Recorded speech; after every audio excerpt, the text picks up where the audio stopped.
Yeah, he's not going to stop pulling. It's just perfect timing for some leash skills. Does this look familiar? Do you struggle every time you take your dog for a walk? Do you want to teach your dog how to politely walk down the street and ignore distractions? Next week, February 15th, Leerburg will be launching Leash Walking with Tyler Muto as a self-study course through Leerburg Online University. The information taught in this course is going to be life-changing for those of you who struggle to take your dog on a simple walk around the block. The ability to take your dog for a walk without being pulled down the street is one of the most important things that with the right information, any dog owner can easily train. Attaboy.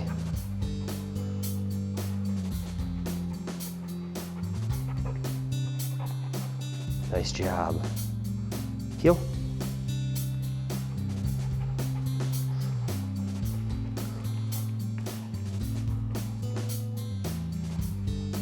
Good boy.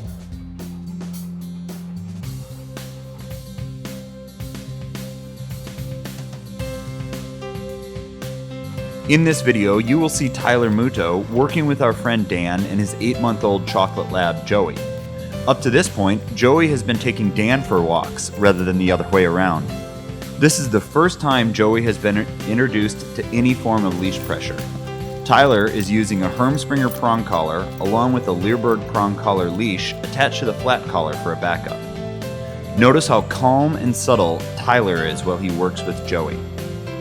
Now, watch as Tyler gives Dan some tips and pointers on how to create this behavior on his own. Good boy. Good job, Joey. Good boy. Good boy.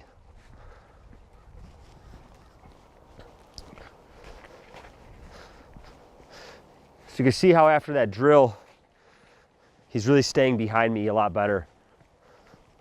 Really exactly where I want him to be. Good.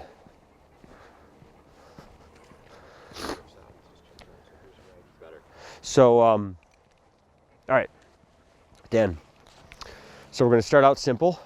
So all I want you to do is you're gonna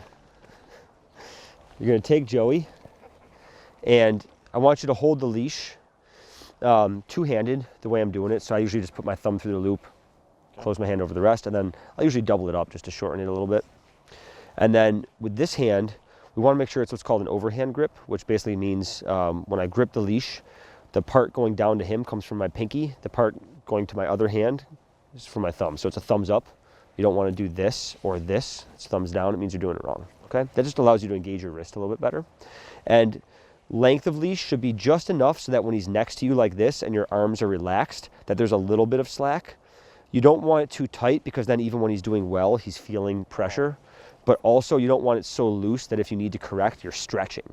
You want to find a length that when you're walking, if you need to give a correction, if he's like pushing forward a little bit, that as your arm's swinging backwards, you just flick your wrist a little bit and there's your correction. Okay? As far as when we're going to correct, we're basically going to use the correction to prevent him from getting in front of us. Okay. So the big mistake people make is they wait for the dog to be in front and then they correct him after the fact. We're going to use the correction to show him that right as he gets to like the front of our hip, things start getting uncomfortable. So the correction doesn't punish him after the fact. It prevents him from even going that far. Okay. Does that make sense? Yep. So we're going to stay super relaxed. We're going to let our arms move really naturally. And if he starts pushing that boundary line a little bit, you're just going to let your arms swing backwards a little bit extra, give a little flick of the wrist, and it should just be a quick, like snappy pop. You don't have to say anything, and just keep walking forward. Okay, so that's kind of step number one, just to get used to doing that. So get yourself set up first. You may want to, what's that? I'll keep going normal. Do you normally do your right? I do. Then go for your right. Oh. Do whatever side you're most comfortable with. Yeah, so, yep, you got the right grip. Stay nice and relaxed. That way you can make sure the leash is the right length. Right there. Yep, and then just say heel and start walking. Heel. In the beginning, you may need to give some frequent corrections because he's used to trying to take advantage of you. So let that arm kind of snap backwards. So just stop for a minute because he's already in front of you. We're just going to reset. And this time when you start walking, right away, he's going to try and take advantage of you. So he's going to try and go forward. So even on those first 1 or 2 steps, I want you to let that arm swing backwards and just give a quick little snap of the leash. And a lot of times in the beginning, you're going to give frequent, light corrections. So to help him learn the boundary, we're not going to try and get this job done in like 1 or 2 big corrections, because he won't have enough repetition to understand kind of when and why that's happening. So as you're stepping, like every time your left foot moves forward, your right arm is going to go backwards. That's how you naturally move, right? So just in the beginning, every time you step, you might give that little pop. Just boom, boom, boom. Just walking and giving a little flick of the wrist.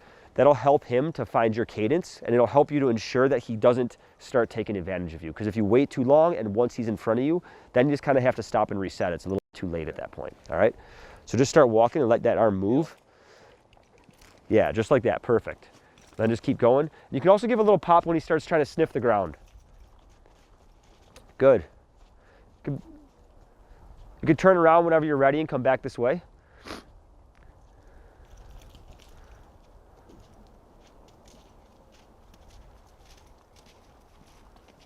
Oops, that's all right.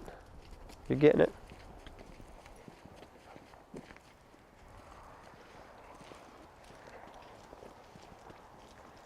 Good. That's better.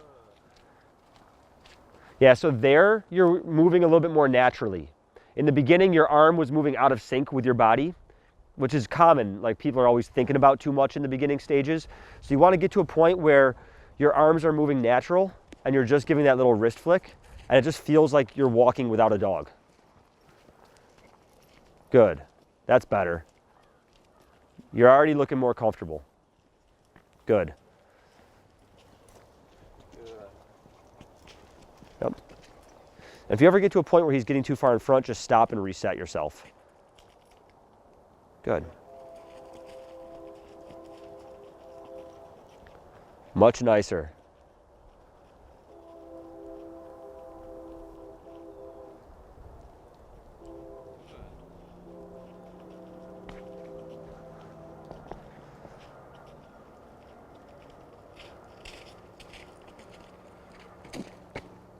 Good. And feel free to make those corrections, not necessarily stronger, but just a little bit snappier. So it doesn't feel so much like you're pulling him back, but you're just kind of going like, hey man, that's the boundary. Hey man, that's the boundary, right? Okay. But you're not going, hey man, okay. It's quick, right? Quick. Yeah. Heel.